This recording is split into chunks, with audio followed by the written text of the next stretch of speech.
Hi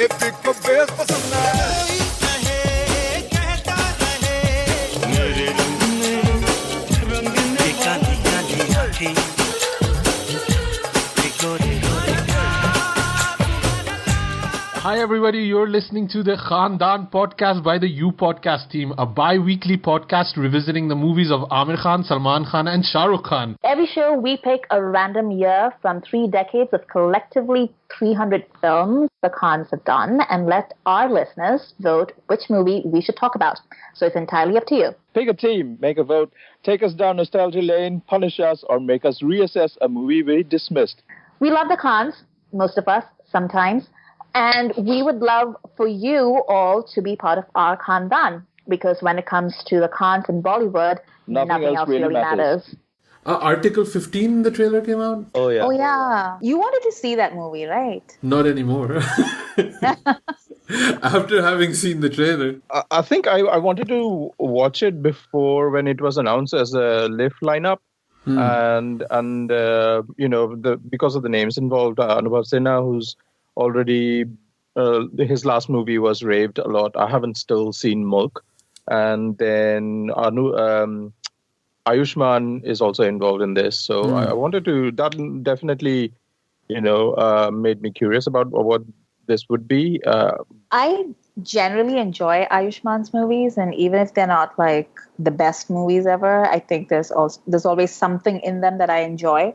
And I like him. He has like a very easygoing vibe. Like I like his vibe on screen. Yeah. But I just feel like 2019 is not the year where I want to watch movies like this. I know. Like I'm sorry. Like I know that makes me sound like a type of way, and I can't. Like that Ava DuVernay has that document, that sort of recreation of what happened with the Central Park 5 going on right now on Netflix, and everybody is raving about it and saying like how it's so important and we should watch it. And I'm just like, I can't. I just cannot.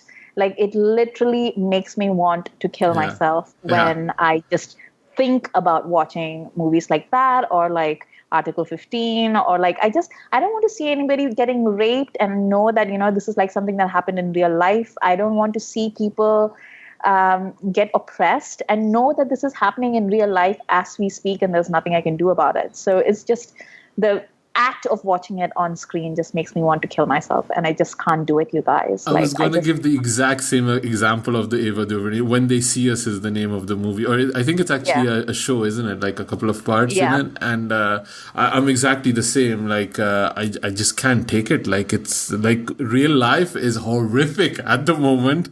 It's like so I really need my entertainment to be entertaining and kind of make me happy. Bringing back to LIFF, I just wanted to plug the festival for people who are listening. The London Indian Film Festival opens from the 20th of June and it runs till 29th of June. And there's a lot of movies that are being screened, including Bulbul Can Sing, Ritesh Batra's Photograph, and there will be Q&As with Radhika Apte and Anurag Kashyap and all sorts. So check it out, people. Is this at the BFI? It will be across many venues. It will be BFI, Wembley, Wood Green, and some in East London as well. But is it being funded by the BFI? I don't think so. It's I think the organizers for the last couple of years have been the Bagri Foundation. Yeah. Okay.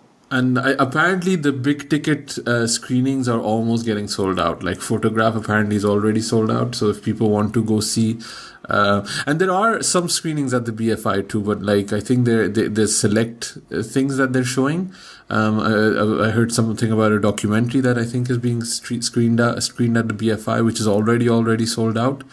And there's a few exciting things, and I think one of those is obviously Article 15. I think we feel a certain way, but it's going to be an important movie, and it's probably going to do well. Looking at the cast involved, and the trailer also came out, which it's well made. Like there's no, I mean, you can't like watch it and say it's not well made. If you are inclined to watch hard hitting real stories, that are raising important, things in society. It has all of that. I just personally, I'm not in that space at the moment. So, but it looked really well. I mean, right? You saw it too, Amrita, the trailer or not? No, I couldn't even play the trailer. The trailer. I get that. And Article 15, is that like a known article? Is that, because I didn't, like, when I saw the title, I didn't even know what that related to, but that's like specific to casteism, is that it?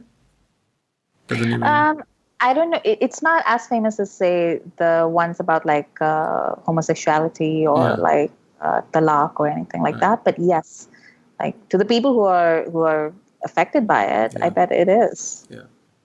So I'm just reading the Wikipedia page. It's the Article 15 of the Indian Constitution prohibits discrimination on grounds of religion, race, caste, sex, or place of birth.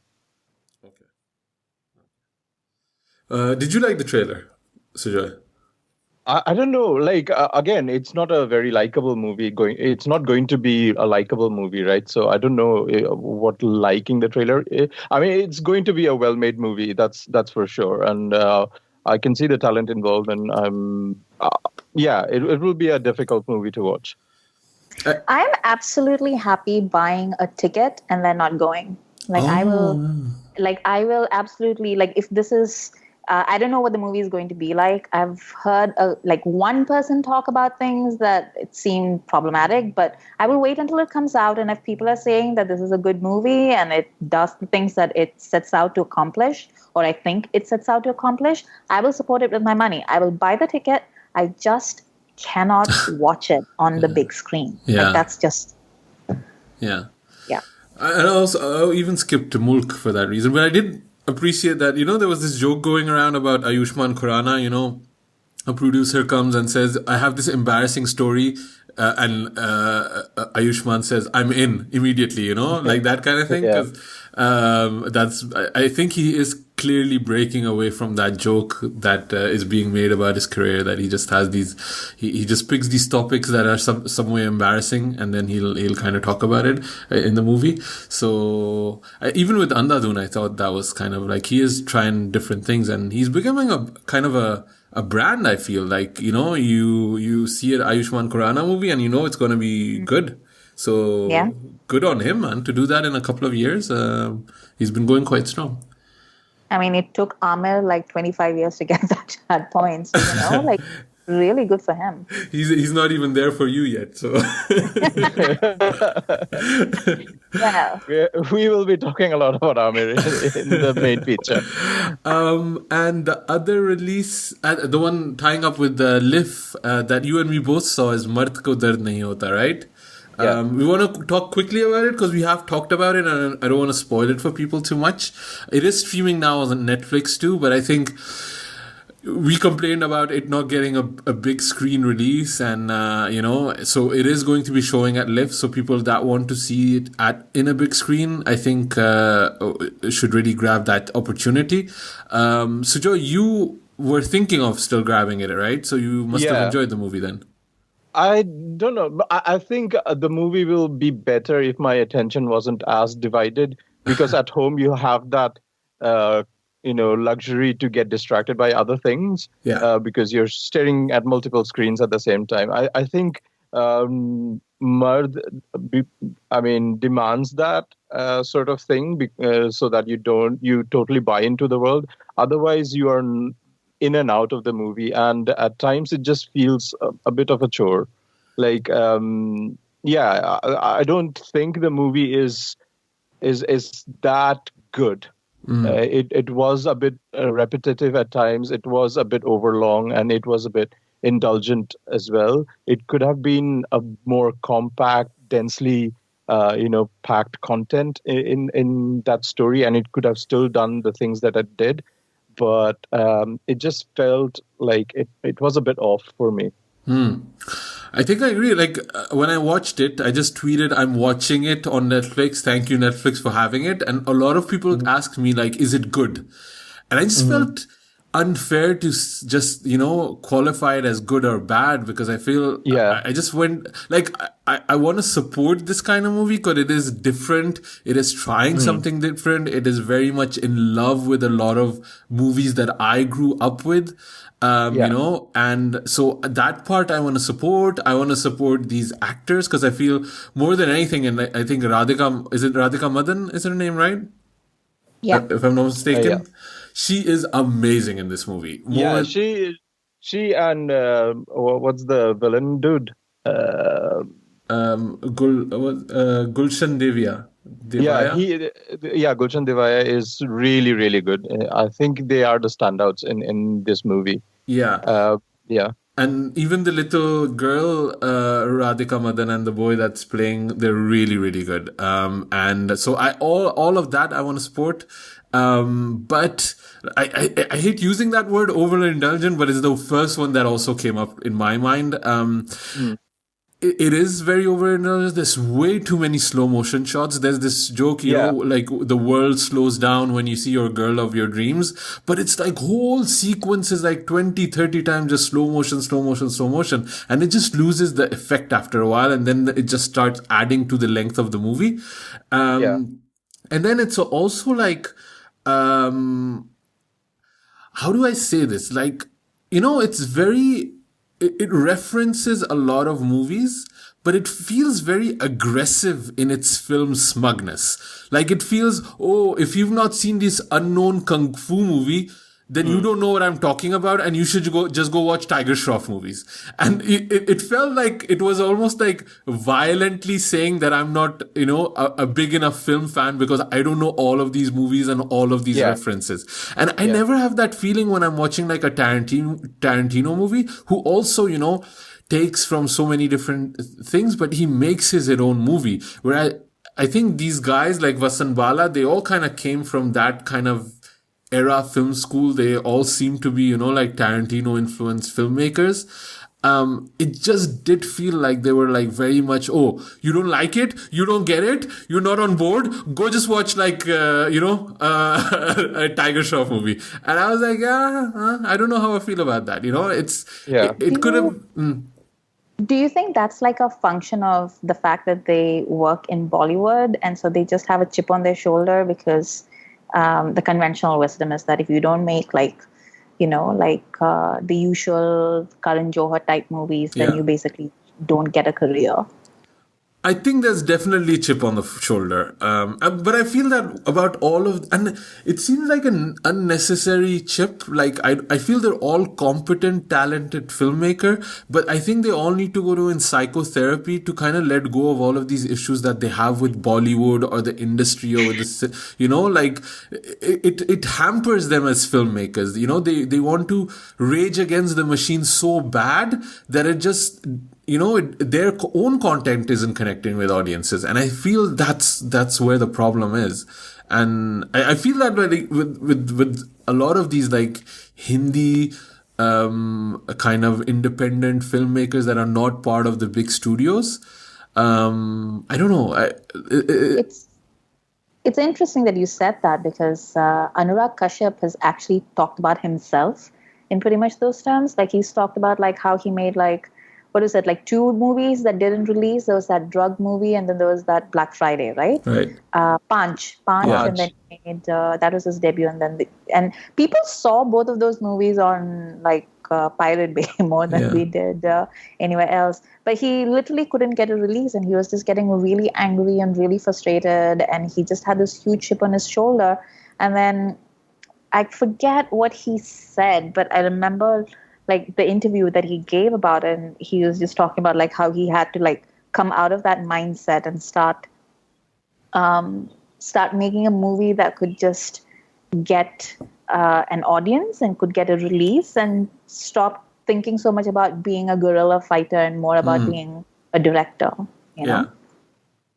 No, I mean, at the end of the day, content will rule, right? If your content is right, if you totally believe in it, then that should be the one that speaks, rather than, whether you are sticking it up to the man or not.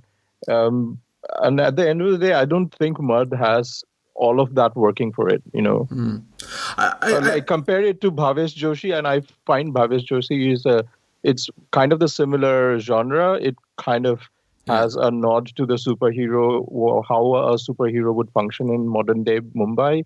And Bhavesh Joshi is a far superior product in my humble opinion. I think so too, but they also had a much bigger budget, clearly. I think Bharat Dard is very much constrained by the budget they have. But I think this idea of, content will turn, I have to slightly disagree, man. I think we need to play the game. It is show business, and it's both of these two together, and you need to be able to connect with the audiences, get people in, and it's always what I always say, I'm not saying, make, Kesri. Kesri might also flop, like don't pay to all the worst instinct of your audiences, but make something that does people want to go watch that, and don't make it so, just kind of, just for your own little clique of writer friends and, like film snug people. Because otherwise you'll end up making, you end up flopping and you won't be able to make any movies, let alone the movies you want to make or don't want to make. You have to kind of a little bit play the game. And I think that's getting back to the idea of the world is dangerous and the world is a garbage fire at the moment. I think it kind of extends to that. Taking that moral high ground is not going to win us, unfortunately, and contents and ideas and thoughts, positive thoughts are not gonna win. We need to play the game and play it a bit dirty to kind of get somewhere. And But do you think what you guys are like reacting to is also the fact that maybe this movie isn't made for like an Indian audience, or like an audience that's more like festival audience, you mean, like film nerd festival? Or not so much like, yes, that is one thing, but also like it seems like I remember reading all these things about like it opening really big in these other markets like Taiwan, and I think it got like it sold at one of the film festivals in the United States like last year. Like it already sold. That's why it ended up on Netflix, that they saw it at whichever film festival they had their debut in. And do you think like it's meant more for like an international audience, and that's what you guys are picking up on? Like, I don't think so, because it doesn't have that, upscale aesthetic to it, because it still looks very desi at the same point, and the references range from when when Supri appears on screen and she's fighting in slow motion. The hero is having a dream sequence playing Kishore Kumar's Nakrewali. So, and then you have a VHS Bruce Lee action scenes. So it's all over the place, and it tries to tip hat to all these genres, but at the same time it doesn't do much justice to all of them. It's just I don't know what it's trying to do. I think there is some intention to play to those audiences, like kind of like more obscure film clubs and stuff like that. But I think the idea of it was successful. It did make money. Then why is the chip still there? That's like if you were making a small movie that works with very small audiences, gets sold at festivals, get critical acclaim, that it all got, and even his previous movie Peddlers, I think Vasan Bala's got, then why is that chip still there? There still seems to be like, Daddy Will You Love Me kind of thing, but it's also fighting against that. So I don't know. And also it might be my own things that I'm projecting on the movie. That's another factor, right? Maybe I feel I'm not part of this elite film club, film critics club. I mean, Asim, like growing up in the 90s and growing up on action cinema from Hong Kong, we loved almost that genre of movies. I loved all the Bruce Lee and the Jackie Chan and Jet Li movies. Even after that, if I can't appreciate this movie on as much I wanted to, even though I really respect that it's trying to do that, who does this speak to then? Yeah. Well, I just want to shout out to the 3 Harshvardhan fans who are now following this podcast. Thanks to all the Bhavesh Joshi praise.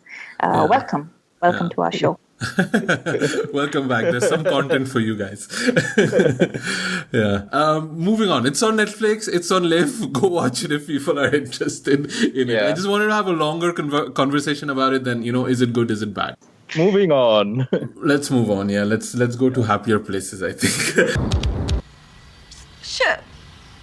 तुमने मेरा सपना तोड़ दिया. क्या सपना था मालूम? सपने में मैं गा रही थी, नाच रही थी, झूम रही थी. जोर लगा के नाच रे. और मेरे साथ साथ सारी दुनिया झूम रही थी. We had the vote. Our audience was meherban on us. Yeah, Hello Brother came really, really close for all the Tapori movies of the Bhais and the Mamus and the Rahul. Yeah. So we kind of tried to move away from specific years and kind of go into more themes in our poll.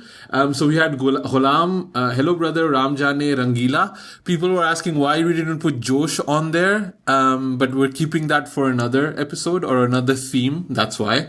And I think there was another Salman movie people were mentioning that I hadn't put on there. I'm blanking on the name now. But it was a close fight. Hello Brother, weirdly, I thought Ghulam would do better, funnily enough. But it didn't. People chose for Rangeela. And Thank God for that. Thank God for that, but I was honestly shocked by the amount of love people have for this movie. I was telling Amrita, I'm slightly nervous doing the Rangeela podcast because I feel that people's love is so much that I don't know if we can make anybody happy here. So but I think at this point, after having done 30 episodes of Khandaan, I think we should stop pleasing everyone or trying to, because that's never going to happen. I don't think we ever tried.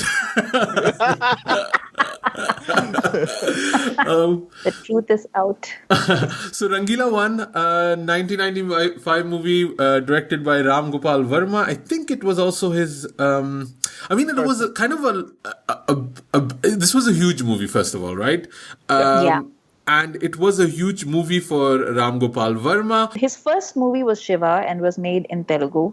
And then I think when he they came into remade it Hindi then, films, they remade it. Yeah. Okay. So I might have seen the original Shiva then, and then maybe dubbed us. Anyway, so but this was kind of like his big hit, right? This Rangeela, I think. Satya, was that a hit or was that kind of again like a kind of a critical hit more than anything? It was both, I think. Yeah. Yeah. Yeah, but Satya came 3 years after Rangeela, though. Yeah. Right. Yeah. So Rangeela was his big kind of thing then, right? I think nothing has touched the heights of Rangeela for Ram Gopal Verma. Yeah. I think for Urmila, it was kind of a very, very big thing. She'd obviously made her debut, I think, or at least her big screen splash in Masoom, right? But she's been acting. She's since she's a kid, man. Her IMDb pages already has 20 credits before she even gets to Rangeela. It's insane. Yeah. Is this your Harun Rashid moment, or have you just forgotten about Masoom? No, Masoom I remembered, but Masoom was never such a big thing for me. It came, or I was super young. I watched it maybe one time, and it was Lakdi Ki Kaati, and that's it. So it was never a point of reference to me. And funnily, I remembered her most from that song from Narsimha, Humse Tum Dosti Kar Lo. Oh, yeah. Oh dear. That was a good song, though. With Ravi Bell in the cricket uniform. Yeah. So that was my only point of reference of Urmila. So I'm going through IMDb, all of the movies. She did the Shah Rukh movie, right? Chamatkar. Also, I've never seen Chamatkar. If we ever vote for Chamatkar, if we're doing a ghost themed episode, there's a ghost, right? Isn't? Yeah. Yeah. Okay. Actually, we could do that, right? We could do Mohabbatein, Ghost. We could do Hello Brother, Ghost. We could do Chamatkar, Ghost. Wow. All three of them are the worst. Chamatkar has a lot of good moments, though. The whole Bichu song on the train, we will talk about that later. But Yeah, so she was like pretty much a non-entity for me until Rangeela came. yeah, of course. Like, I remember, Amrita probably knows about the Amul topical ad campaigns they do, the cartoons. And when Rangeela came out, they put up a huge one in my town, which said, "From baby Urmila to Urmila baby." And she had like the red dress in Hai Rama. It was, that was something very vivid. So that's the journey from baby Urmila to Urmila baby. That is what Rangeela stands for. Yeah, this movie was a sensation. Like, I remember, like, it was like a bomb went off. Like, if we had social media back then, we would literally have nothing except gifs and memes about this movie wall to wall for the next 2 years. Like, it was insane how mad people were for this movie. And it kind of made like Urmila a thing, which lasted for a couple of years. Like, she was like, I don't know if kids now know that how popular Urmila was after Rangeela. Like, maybe for 5 or 7 years. Like, she was like the top heroine, one of the top, I would say.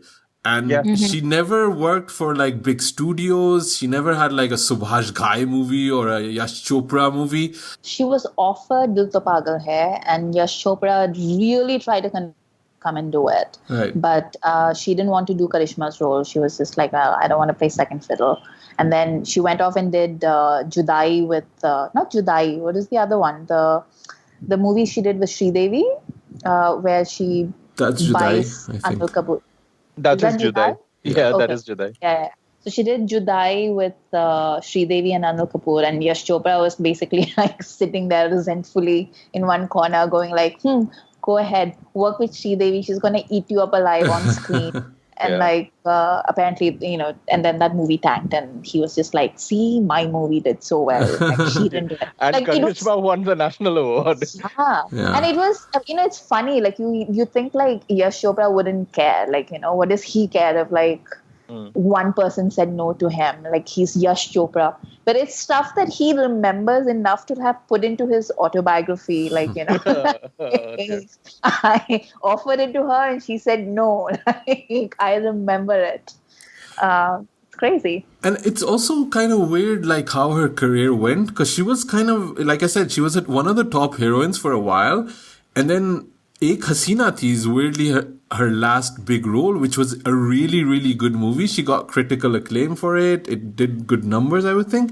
And funny enough, after that, her career just like stopped. Like, to the point where 2008, which was 4 years later, Karz, the Himesh Reshiaman was kind of her comeback. Remember that?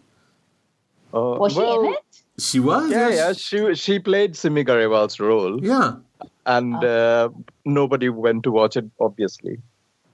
Wait, she was playing like an older femme fatale to Himesh Reshammiya? That's what I'm saying. Yeah. That's what I'm saying. It was kind of like a comeback role and like playing the older lady. And that was only like 3-4 years after Ek Hasina Thi. And it's so weird where it kind of all went. Like, and maybe it is like, not doing these, making the wrong moves career-wise.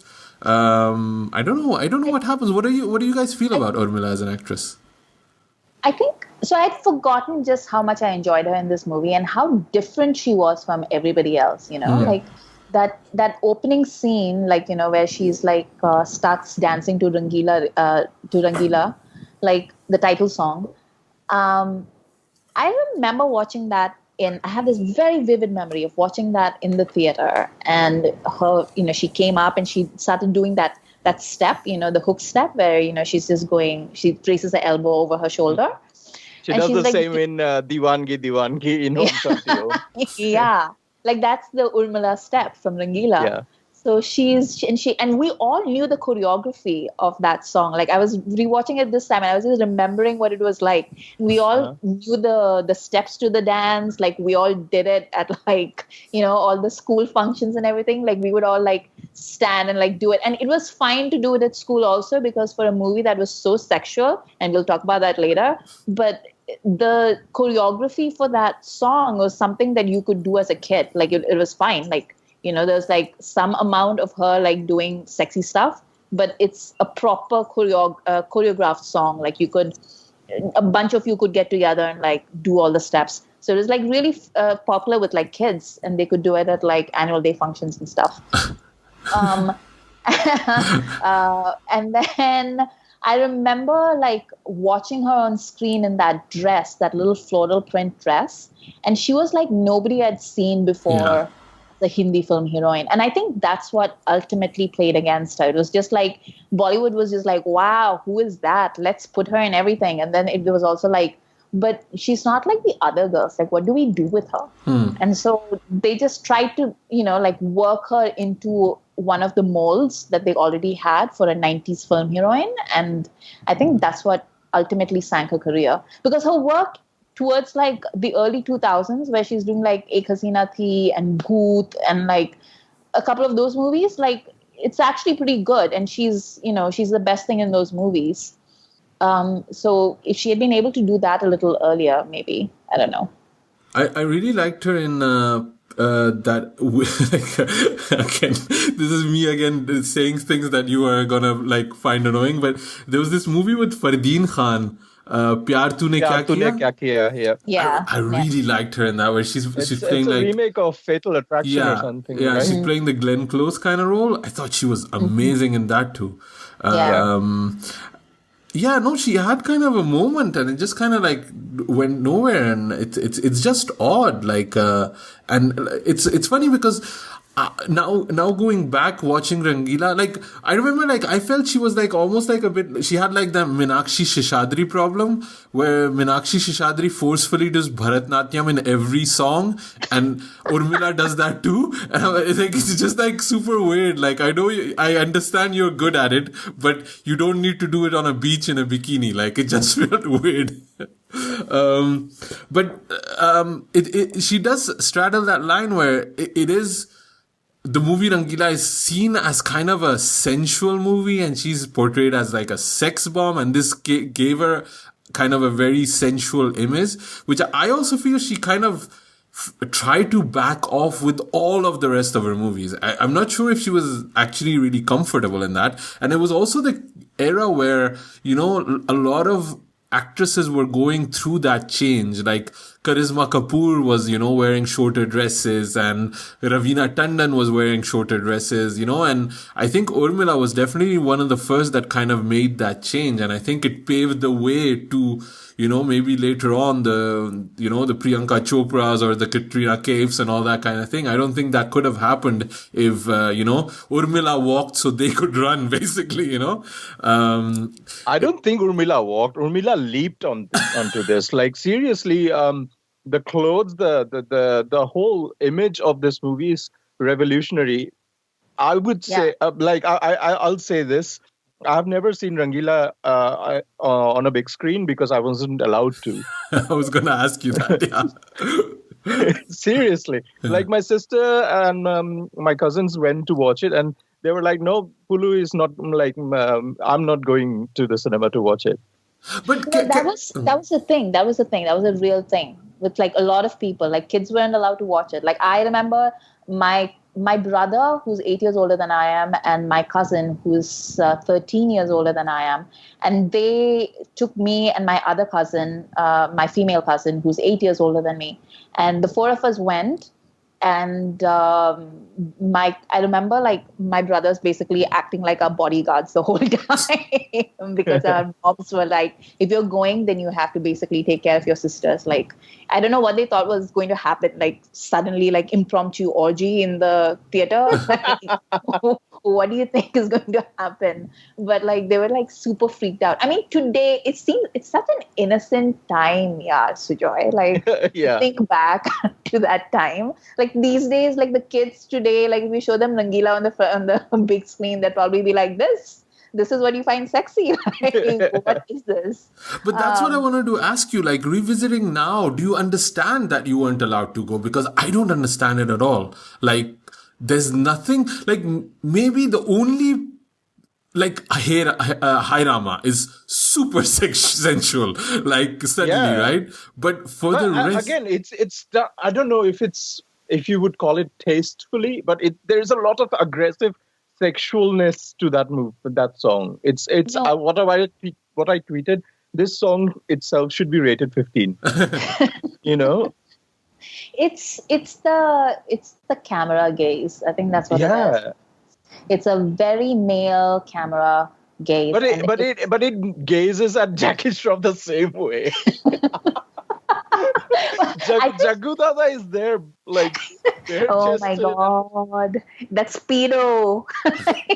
Everybody's nightmare. No, I think it's just, and actually, like, yeah, it's Ram Gopal Verma, right? Like that's what his whole deal is. Like in this movie, he's just like he just got a chance to do things that I think maybe he wasn't allowed to do with like Sri Devi. Like he obviously couldn't train his camera on her the way that he does in this on Urmila, but like you can see the progression of RGV over the years, like, you know, where he finally ended up with like Antara Mali and Jia Khan and all those people. You can just see like that's where he was really artistically inclined. Yeah. So, and also Aamir, obviously, which I think for Aamir this was also a big deal. This movie, because I think this is one of the movies that made Aamir to the Aamir that we know now, like 2.0 Aamir or 3.0 Aamir. I think this is one of his most loved movies, and I thought he was great in it. Like, I thought he was so good. And I also think I was going through some old interviews of Ram Gopal Verma, and he was saying that he had an argument with Aamir, and they actually never worked together, right? Apparently there were a lot of arguments between them. But Aamir didn't understand why, if they like each other, there's no caste issue, there's no money issue, why are we dragging the reveal so long that Millie loves Munna? And Ram Gopal said, like, we just got lucky that audiences appreciated as much as they did. It could have gone another whole way, because now looking back, I totally understand Aamir's point. But what it does that last maybe 40, 50 minutes, it really puts the audience on the side of Aamir. Because before that, he has a very kind of abrasive he's charming kind of ruffian, but he's a proper asshole too, right? Like, it is funny. Yeah. And it reminded me of what we were talking about with Shah Rukh, right? Like, Shah Rukh does all of these things that we just allow Shah Rukh to do. And here it's in Rangeela, it's the same thing to a certain degree. We allow Munna to do these things, like, you know, when he puts the feet up in the cinema hall, right? Yeah. Like, it's such a, like, how are we on the side of Munna at that side? Maybe we're not, but those 40 minutes that it gets dragged out, the camera and the movie is definitely on trying to get Munna's sympathy. And I think that's where it kind of works, even with the background score and all that kind of thing. So I think, like, with the gift of, the length of the movie, right? I don't think we will ever have a movie that is this long, and yet it's, like, it takes its time to develop the chemistry between how Munna and Millie are, and they have their conflicts, and then still, like, sometimes Millie would compromise, sometimes Munna compromises, and that's the chemistry, like, that's the relationship. And it takes time with several scenes, and that's why we kind of want to sympathize with Munna. It isn't necessarily, a last stroke that makes us realize that, oh, Munna would we want to sympathize with him. I think it takes its time. It has a lot of room to breathe. Yeah. Also, I disagree with both Aamir and with RGV, because both of them are speaking from a very 80s viewpoint, like ladka ladki, and then there's like conflict. And the conflict is like caste or religion or like bigda hua shehzada and like gareeb ghar ki beti, like that kind of thing. But this is actually one of the very modern films that we were coming. Like, I think, so the same year as when Dilwale Dulhania came out, right? Yes. Yeah. So, yeah, so this was like a 1-2 punch of like there not being like conflict per se between the two people. And it's fine because Aamir's character, and I don't know if he started making this more explicit because Aamir was giving him a tough time about it. But I think it's very clear within the film that Aamir is, like brash and aggressive, and he goes out and like makes this big noise, and he isn't afraid to get into a fight. But also he's the most vulnerable he's ever with anybody is with Millie. And he finds it, and if I remember correctly, like I was really surprised to hear you say that about RGV actually, because if I remember correctly, like RGV has talked about like how he knows men like Munna, who are like sort of like, I don't want to say low lives, but like Taporis. guys, taporis basically. Taporis who talk a big game and who are like very manly and like who don't mind getting into fights and everything. But the moment they're with the women that they love, or they're exposed to something softer, they don't know how to process it because that's not their life experience, and they don't know how to react in that situation. And also, like watching it now, like the banana scene where he takes the banana off of the cart, or with the cinema scene.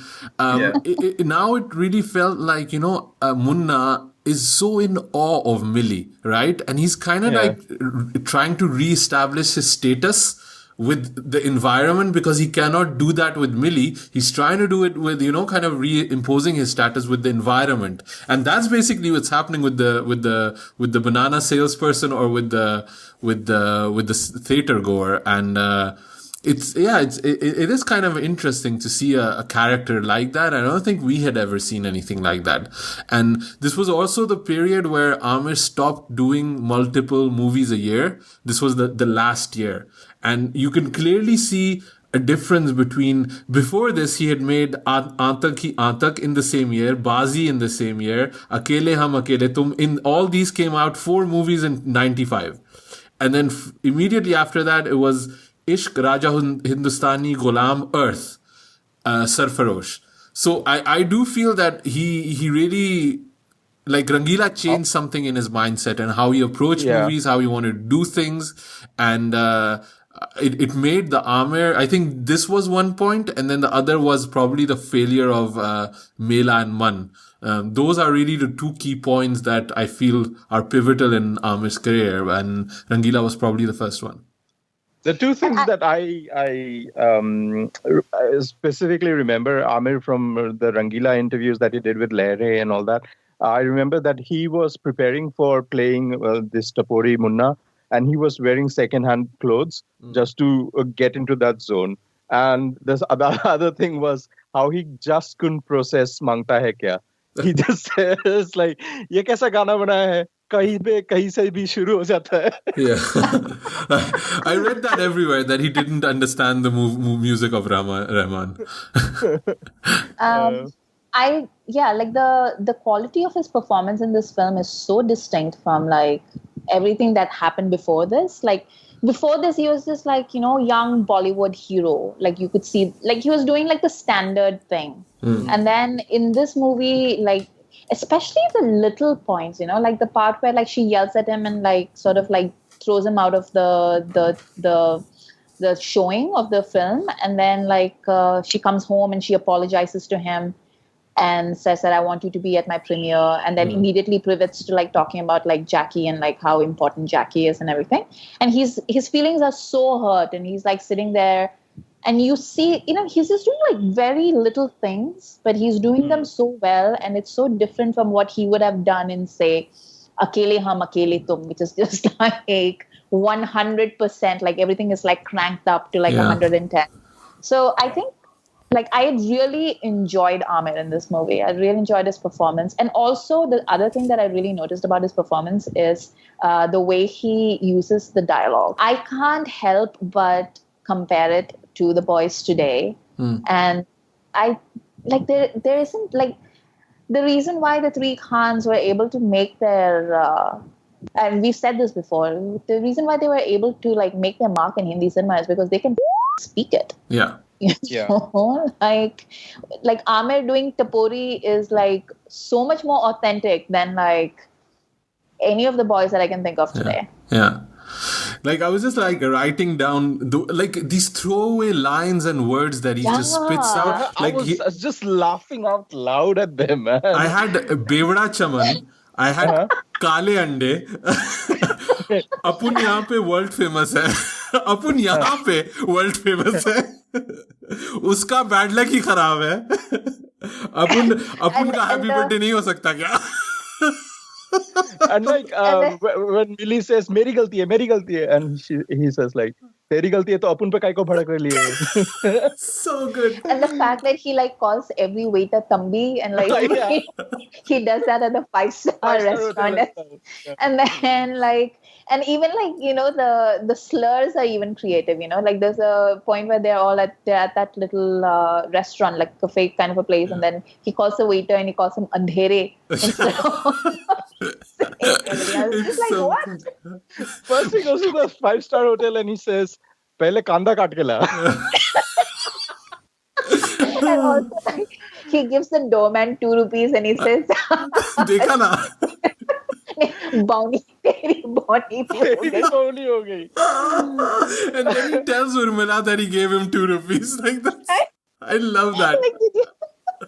That whole sequence when he shows up in that yellow gear is just comedic gold. Like it is such a good scene, and like when he meets the waiter, and like what I just find so hilarious this time is like sir, what do you want to eat? Some Russian salad or French fries? I was like, what kind of menu is this? Who the hell offers me Russian salad? So what I noticed on this particular rewatch of that scene is that basically, like, even though he's being ridiculous and he's saying all kinds of embarrassing things, but Millie's not embarrassed by him. No. You know, like, Millie tells him off and, like, corrects him when he's wrong and everything. But Millie's, like, absolutely fine with Munna being Munna. Like, she's like, yeah, like, you're wearing this outfit that I find is hilarious, but it's fine. I'll go out with you.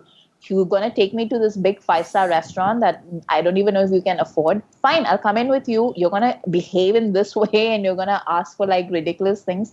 I don't care. Like, I'll sit here and I'll eat whatever you order for me. Like, she is completely on board. So you can't like there's no, like, she doesn't judge Munna at all, which I thought was like very sweet. And like, it was one of those tiny, like, you know, like what you were talking about before about how, why is this being stretched so far and like, why can't they say anything?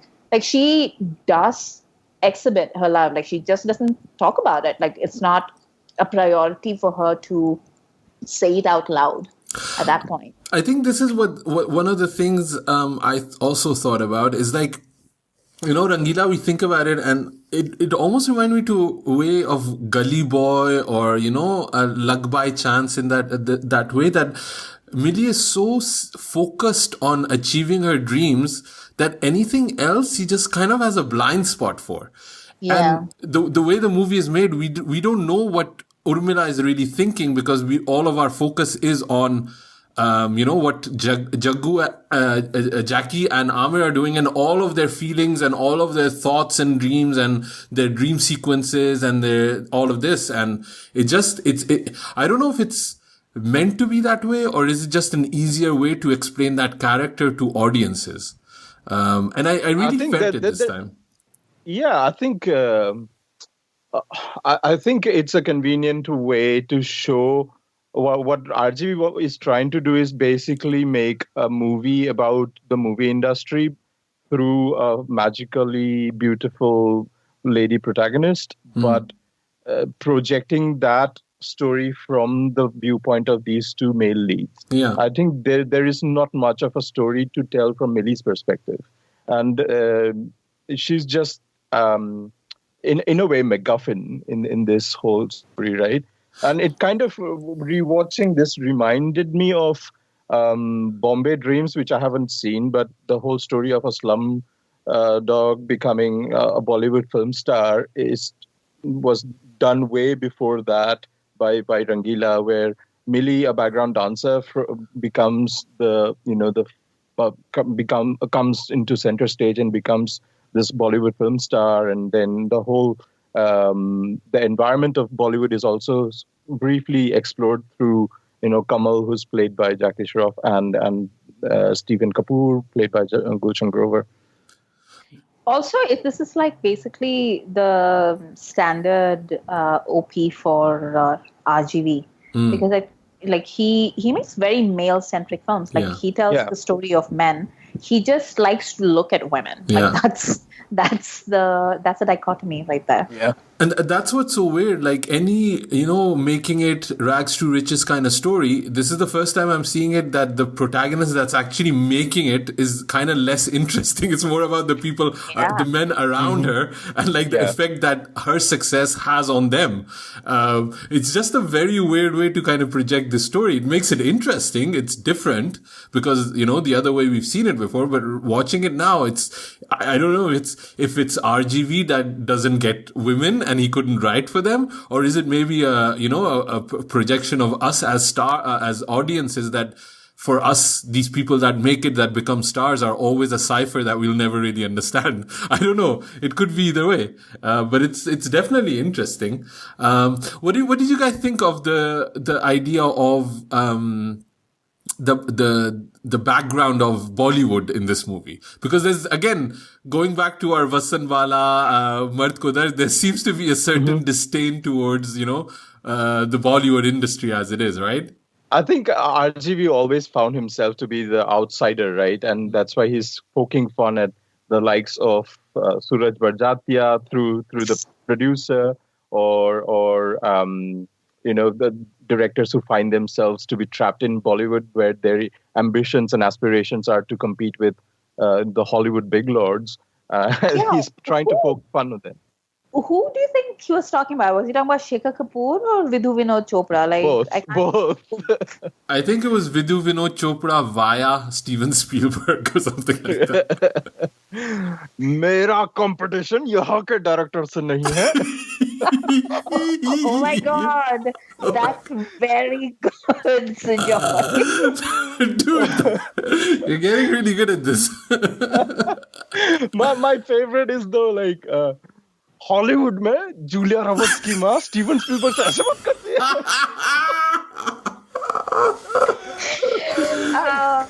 Died at that scene, man. I totally died at that. I do love the kind of interplay between Avtar Gill, the producer. Is it PC or is it PP? What is it? PC, yeah. PC and Stephen Kapoor. I do like that kind of like comedic duo. Also, the occasional appearance of Madhur Bhandarkar. Yeah. Did you guys notice him? I didn't even know he was credited. I saw it's like, that guy looks familiar. And then I looked it up and it was Madhur Bhandarkar. Oh, dear. Wait, who did Madhur Bhandarkar play? He was the assistant. Yeah, his sort of assistant who's managing all the events and stuff. Oh my God. Yeah.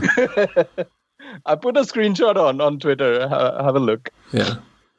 You can see it better when he takes off his glasses. Oh, I just want to give out a shout out to Shifali Shah. Gulwadanji. Yeah, who's playing like typical 80s heroine almost, I would say 90s 80s, like with the momager, which is hilarious. Like I still think about Sitafal milkshakes. I don't know what a Sitafal is, but I think it's still funny. So November mein le jaake leke What's funny is, like, I don't know, like maybe 10 years back I was in Bombay and I like randomly met this producer uncle at like a sweet shop while I was like buying something, and he was just a very chatty uncle. And then he just started talking to me about his problems, and I was just like, okay, like I was just waiting for the bill. And then he was just like, like it's so hard, like dealing with all these heroines. Like you have to like buy an ice cream for the heroine, and now you have to buy an ice cream for her dog also. All I could think about was this scene. I love it. It's a great scene, and you still remember and think about it, right? And also that shot where he says, "Mujhe sirf 4 baal chahiye," like only 4. Yeah. Didn't they do that in I Hate Love Stories later on too?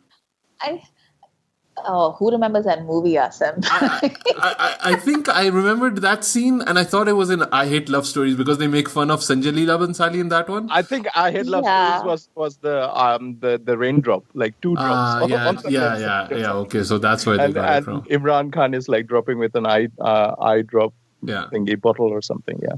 I literally saw that 4 baal scene, and then I was just like, but this is too early for Sanjay Leela Bhansali. Like, what are you talking about? Anyway. Jackie Shroff. Yes. What did you want to say about Jackie Shroff?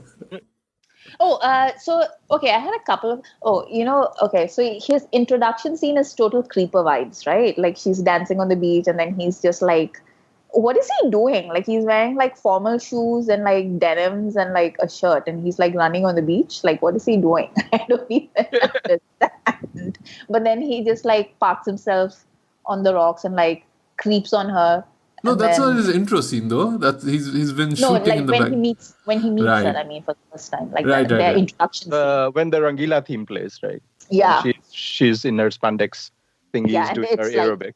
I was wondering what she is doing at that time. Like my question. She's rehearsing. Okay. She's very messy. So that is the point where I literally wrote like male gaze in like all capitals in my notes because I was just like, wow. I have a question though. I have a question. Mm-hmm. Is Jackie Shroff named Kamal as a tribute to Kamal Hassan? Huh. Oh, I don't know. Maybe, yeah. Could be. Did Kamal Hassan like hang out in beaches and stare at girls? I don't know. You tell me. Maybe there's like South Indian gossip that I don't know. But there's a lot of Jackie staring at Urmila in this movie. Just technically, there's a lot of it. Even like when Urmila is dancing gracefully, Jackie looks very, very shocked. He's like joining hands and like in awe or shock. I don't know. I think Kamalji has a lot of beach boners, basically. Yeah.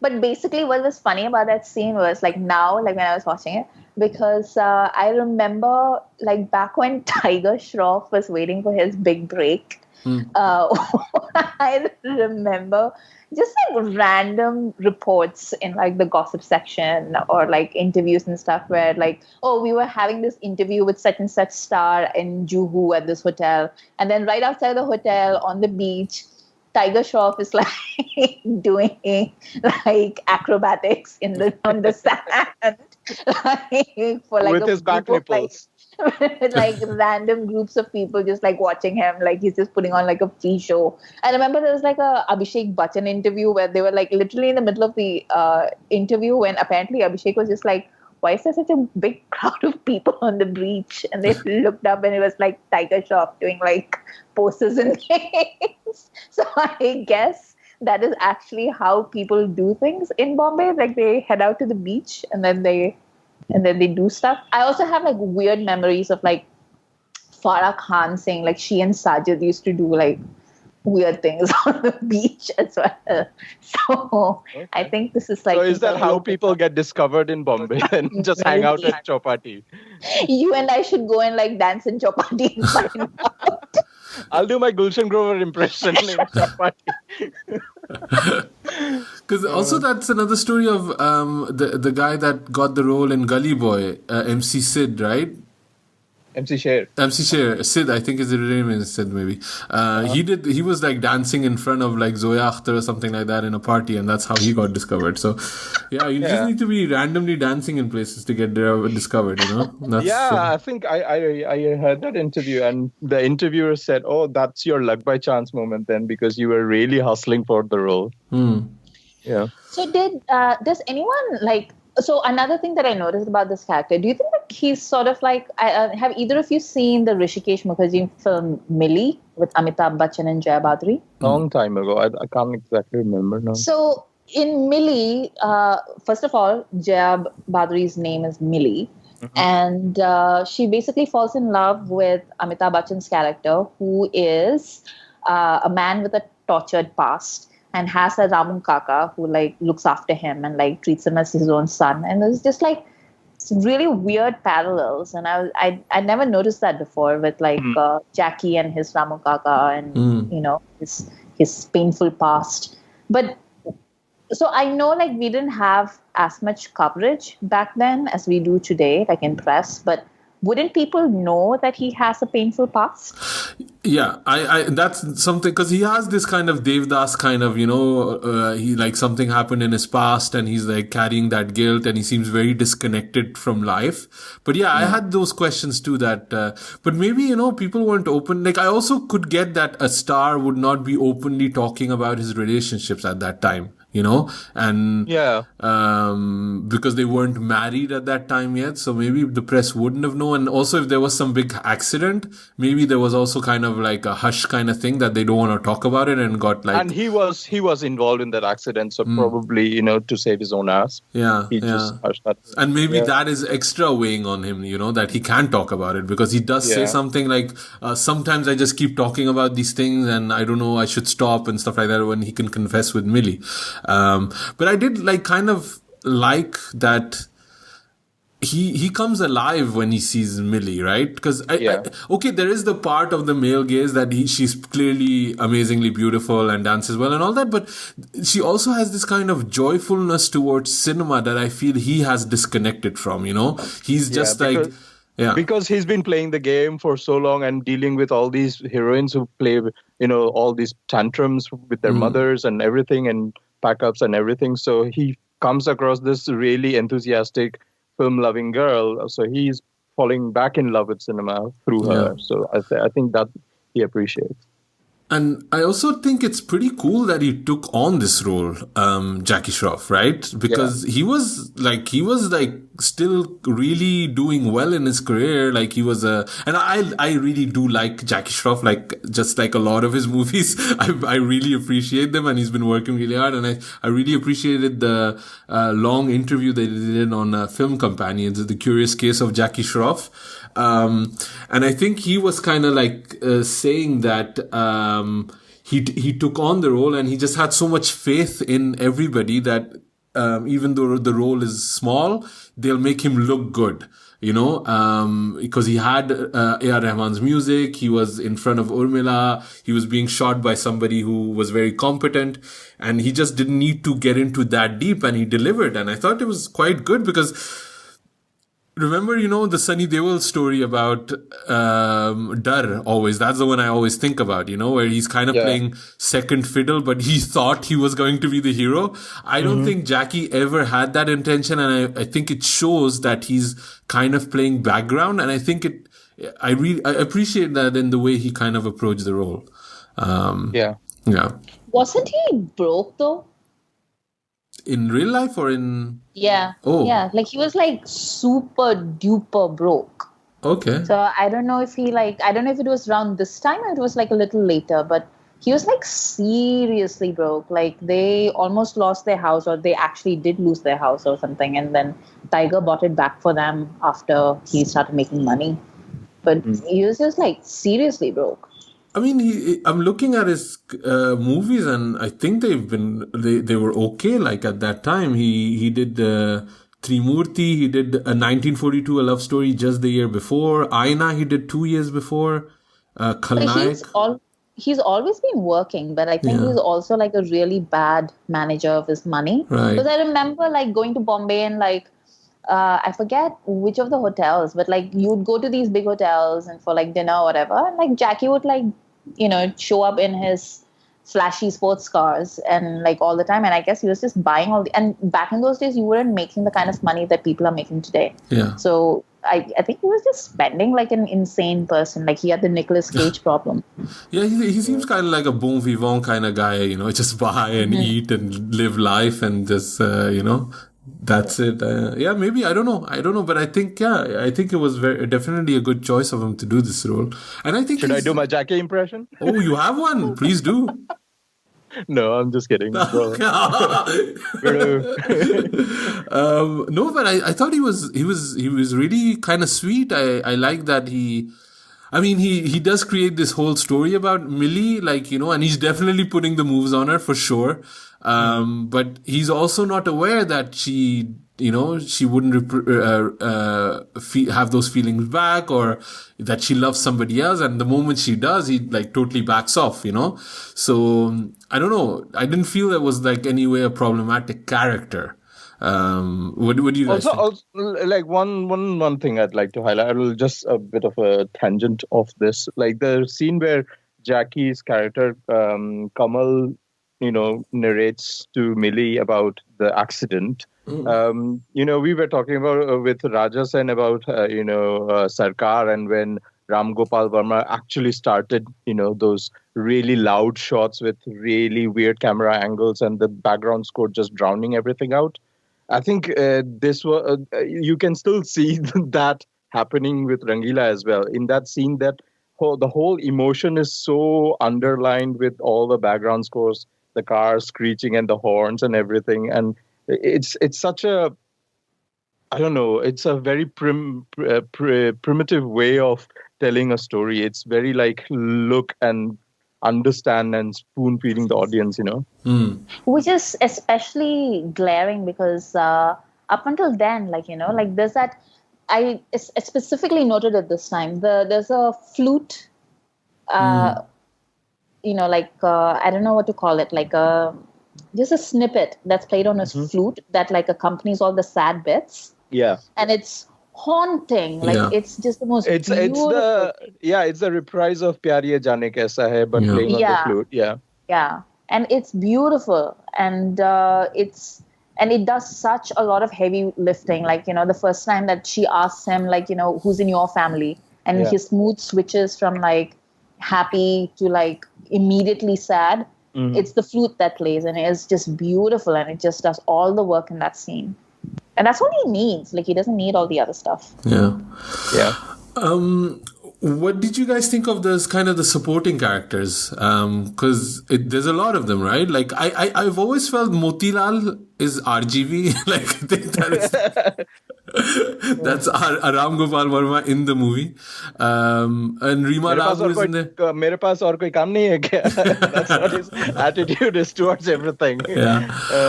Pakya, I thought that was also a quite nice kind of supporting role that he had there. I think he delivered his line also really well. I never liked the dad. Character. I don't know what his name is, that character, actors. Achyut Poddar. Yeah. Oh, I like the dad. Yeah, he is the filmy Kida in the family. Yeah. You can clearly tell. He is the reason why Millie is in the movies. Yeah. Yeah. No, definitely. Yeah, I just thought it was funny that Rima Lagu is pretty much always coming into the kitchen or going into the kitchen, which but I mean, it's also the reality for a lot of people, that's what they're kind of living. So, no, I thought it was interesting. Just kind of Okay, we have to talk about the music. Yes. Yeah. I am the hugest A.R. Rahman fan, just to kind of from the outset. And I remember having that CD cassette of Rangeela and it blowing my mind. Because I had heard Muqabla at that start, which they reference at least 4 times in this movie. So it's as much of a debut of A.R. Rahman in Bollywood than anything else. And he had done Roja before, which was again dubbed which was also a very big hit, right? Like, I think Yeah. the Hindi dub of Roja was quite a big hit. Roja, Bombay, Tiruda Tiruda, which became Chor Chor before this, and Kadalan Humse Mukabla. Yeah. But this had like a huge impact on me because obviously I'm like 4 levels away from you guys in India. So this just blew my mind. Did you guys see kind of the ascent of A.R. Rahman, or was this kind of like your first way in, or where do you kind of stand on him? I think like Rahman was already big in a way with Roja and Bombay, at least. Like Hamma Hamma was off the charts. And I think this was also the time when Roja and Bombay came out. This was also the time when cable TV was really, penetrating through the smaller towns as well. So you could watch like many, like throughout the day, the songs were played. You wouldn't wait for like Chitrahar playing on a Wednesday and a Friday only. So you would hear Hamma Hamma and all of this. And then Rangeela came, and this was, I think, this was the big shot entry to Bollywood for Rahman, because it's his first Hindi-only soundtrack, as you would call it. And the songs delivered, man. Like, I didn't know why people liked Mangta Hai Kya, and it just grew on me after so many years. Like, every single year, it just finds a new life of its own. It's got so much replayable quality, all the songs. It's just amazing. I actually came to visit my aunt, like just dropped in on my aunt, who's like my second mom to me. And her son has this habit of like bringing things home for his mother to listen to, and his mother's like least interested. So my auntie was in the kitchen, and the kitchen is like, you have to go through this corridor from the dining room. So he had like plugged in, like she had told him to like stay out of the kitchen and not disturb her. So he had plugged in this boom box in the dining room, and then like positioned it right at the doorway so that she could hear it in the kitchen where she couldn't escape. And it was just blaring, like the whole house was shaking when I walked in. And it was Tiruda Tiruda, which is like a very old A.R. Rahman soundtrack, which everybody should listen to. Like, it's in Tamil, but like it is one of the most modern sounds that you will hear. Yeah, it's just bonkers, wild, and just experimental, yet modern and classical, and everything coming together. Like, and it stands up to the test of time. It's amazing. Like, early Rahman is like freaking unstoppable. Like, everything he touched was like gold.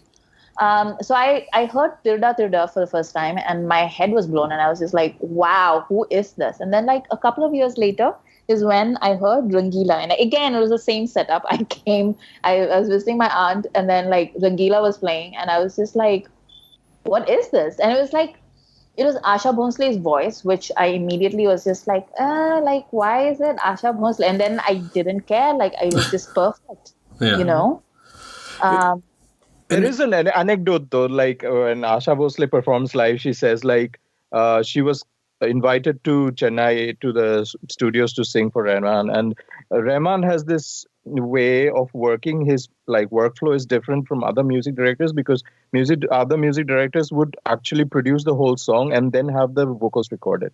But Asha Bhonsle was made to sing just on a harmonium and a tabla playing in the background, and that was it. That was the entire setup. And a couple of months later, when she got to hear the final product, she didn't even realize that she had actually sung Rangeela.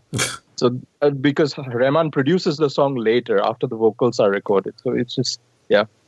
I remember like I had, because I was blown away. So the Tiruda Tiruda you mentioned, I then went back and got all of the Hindi dubs of his older soundtracks. I mean, we could not even get Tamil soundtracks in Karachi at that time, so it was all Hindu dubs. So I loved all of them, like all of them. And I remember having these discussions with my slightly older cousins or my uncles, and there was a disconnect.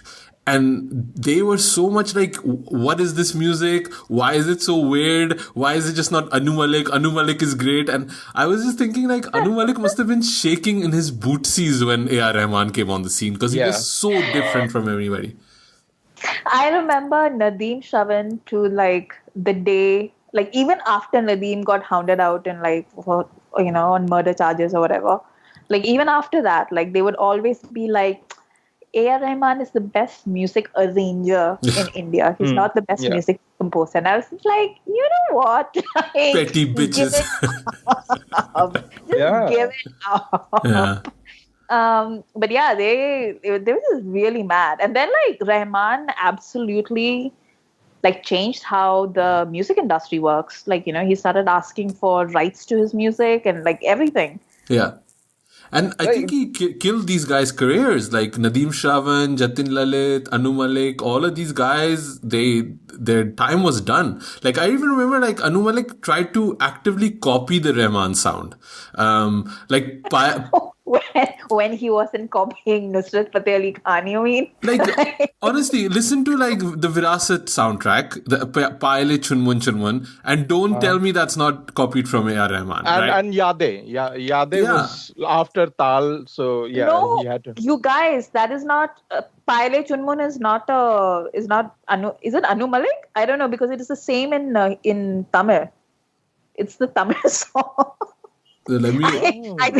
I think it might have just been done. Yeah, but I'm thinking, but I'm pretty sure it was accredited as an Anu Malik soundtrack. So that's why I was saying, like... it's Ilaiyaraaja. Yeah, that makes sense. Anu Malik and S. Venkatesh. Yeah, I distinctly remember listening to that song for the first time in Tamil, and then like the next I heard it in Hindi. But if they're crediting it, it's a remake of a Kamal Hassan movie, right? Teval Magan. Yeah, so that's what I'm saying. Like the soundtrack was accredited to Anu Malik, not to anybody else, right? So he's pretty much just remade the song with he's pretty much been all of these guys' careers. A.R. Rahman killed, man. There was nobody left. Like it was just A.R. Rahman for at least 5-6 years after that. Yeah. I mean, coming back to Rangeela, right? Like it's got such a indelible imprint of the identity of this music. Like you hear like a simple piece of whatever, like the intro of say Kya Kare Kya Na Kare with the cellos, or Pyar Ye Jaane Kaisa Hai, or even what's that, Yaro Sun Lo Zara. And it's just a simple note, and like they have used the percussions from Hai Rama to if somebody is doing a Bollywood documentary, and they will just use that for the intro music, you just get taken back into the Rangeela zone. It's just such a strong connect. It's like it's difficult to dissociate the music from the movie, and it's just amazing. The only thing that I have to criticize Rahman for, and this is something that he consistently tries to make work, and honestly, it's been like 30 years, let it go, is his, like the children, like the child singing, like with Aditya Narayan in the... Why? Like, I didn't understand it then. I don't understand it now. And oh my God, he's such a bad actor. Like, you shouldn't say that about a child, but oh my God. This is the cue for Asim to rap. After the rant that Amrita gave, I'm not even going to try it. Go on, Asim. Yaro mere paas to. Why?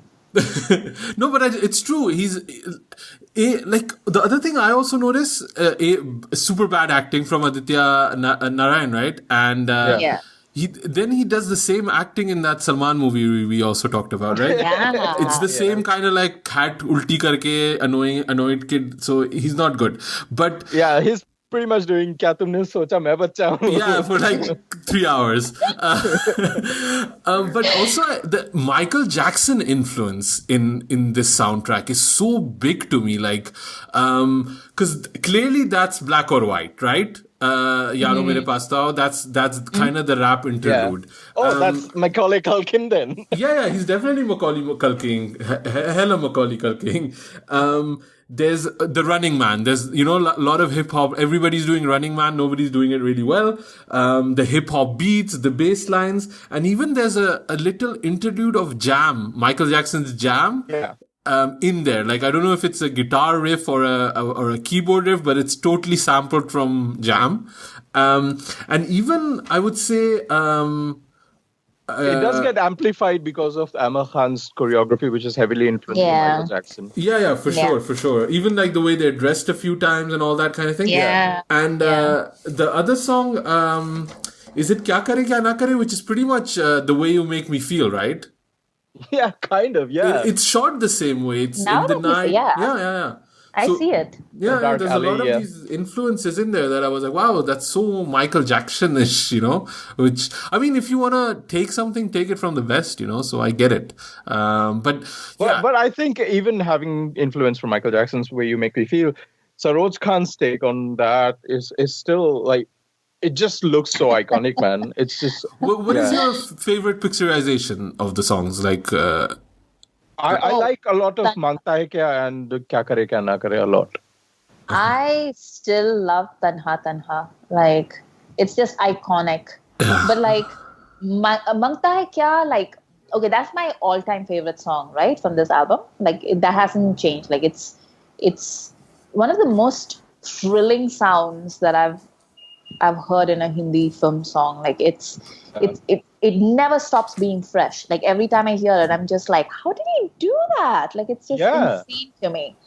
And then the visuals are like also like not something that you expect. Like, it just completely goes off in another direction. I like think that's what it starts with Jadoo. It's a nod. It's a tribute to the magic of Bollywood, because that's what he's saying, right? Munna comes and he says, "Isse to acha apne Ganpati mein hota hai," and all like. And she's like, "Wait for it," and then she shows and introduces him to the magic of Bollywood. And so just Ram Gopal Verma goes bonkers and like, here we'll have a jungle set, we'll fly on the couch to New York, and dance with all these blowing fans and lights everywhere. It's amazing.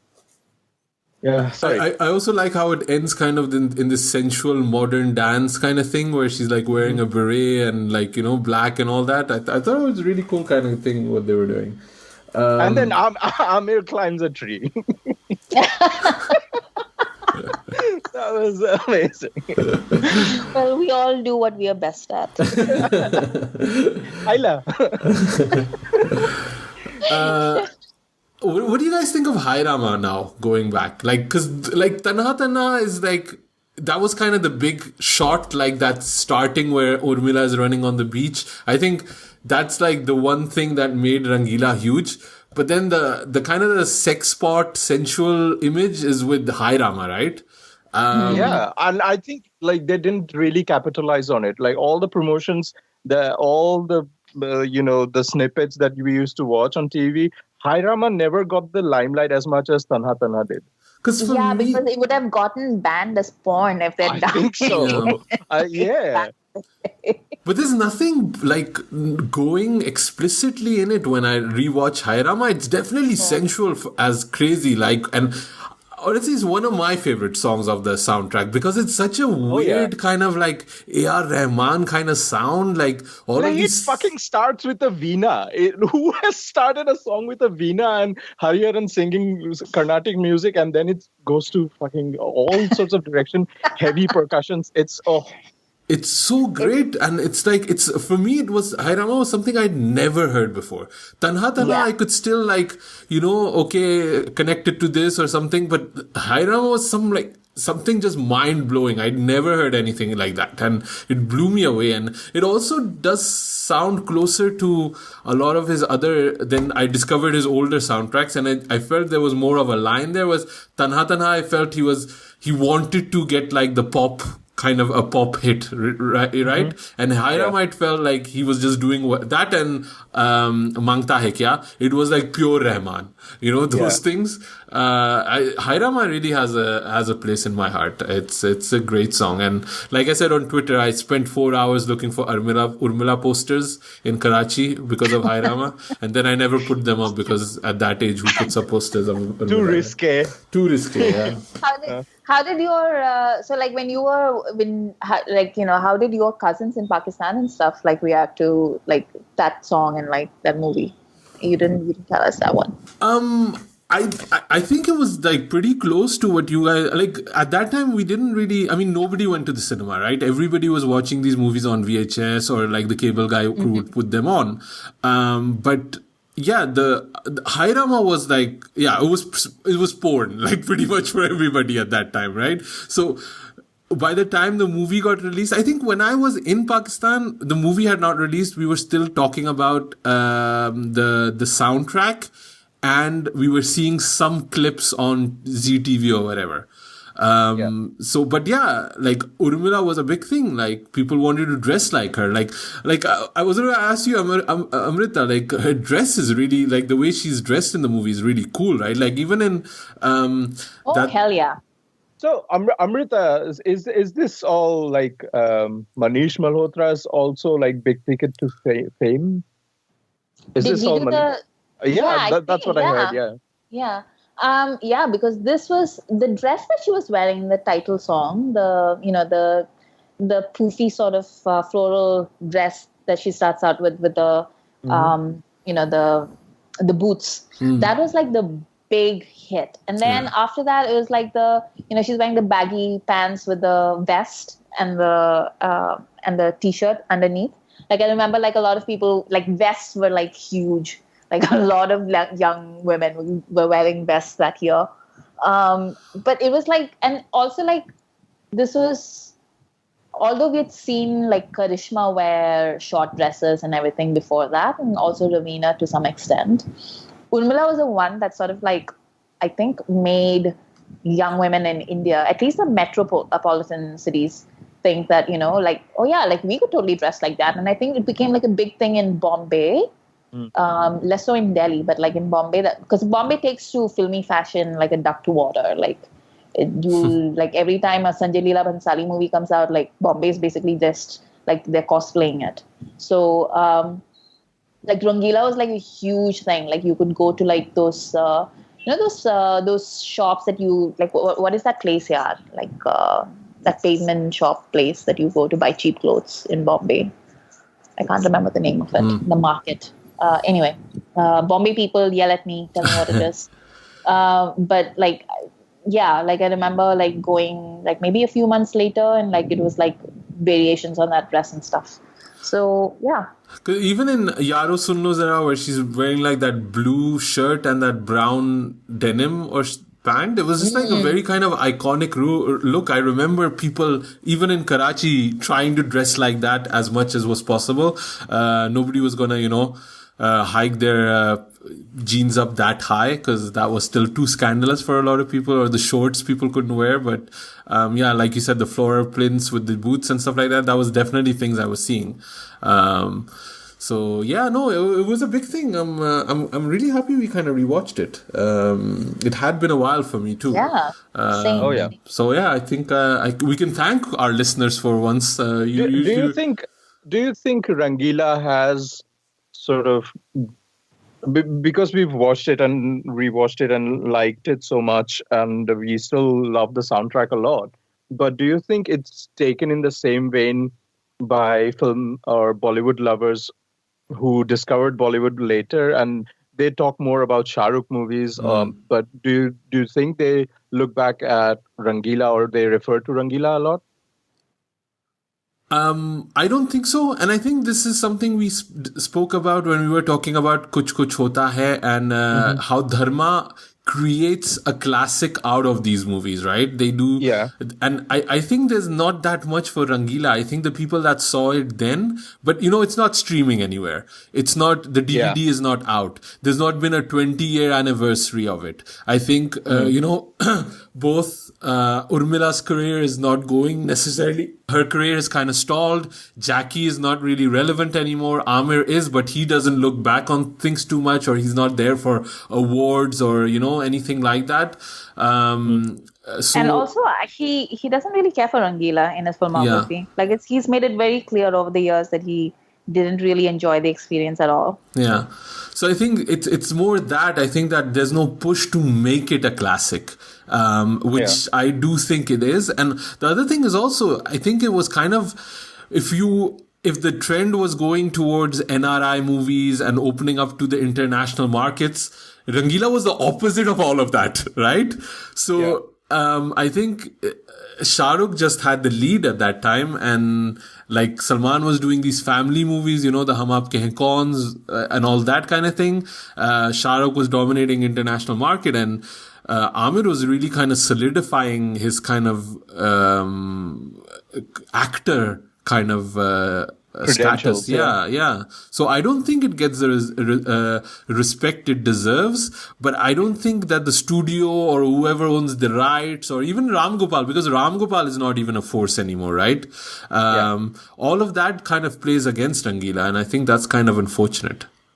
Also, like this, you know how people gather goodwill over the years. RGV is the opposite. Like, he gathers ill will over the years. Like, he goes out of his way to create ill will where nothing exists. Before, like that Twitter meme, nobody : and then RGV pokes the dragon. That's him.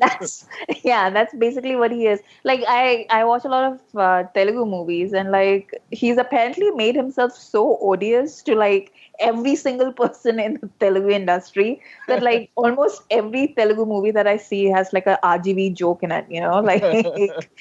They're just he's insane. Because he's excommunicado from there as well.